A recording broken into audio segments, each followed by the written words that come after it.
আচ্ছা, আপনারা যে বারংবার বলছেন যে এটা স্বাধীন দেশ, স্বাধীন দেশ, আমরা দেশ স্বাধীন করছি, হ্যান করছি, ত্যান করছি, কি বালের স্বাধীন করছেন বুঝলাম না তো।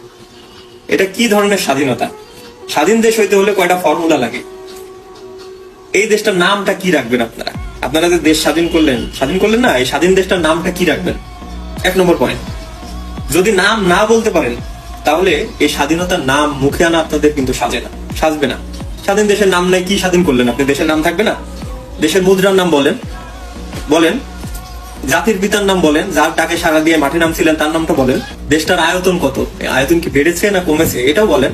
জাতীয় ফুল আছে, ফল আছে, পাখি আছে, পশু আছে, এগুলো বলেন। দেশ তো স্বাধীন করলেন, তাই না? আচ্ছা, এখানে আরেকটা প্রশ্ন বলি।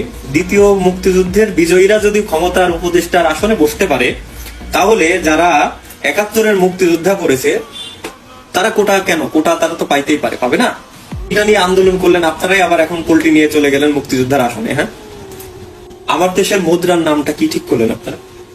নতুন দেশ হয়েছে না, এর নাম কি হবে? টাকা তো রাখা যাবে না, টাকায় তো মুজিবুরের ছবি আছে, মুজিবুর রহমানের ছবি আছে, টাকা এটা রাখা যাবে না।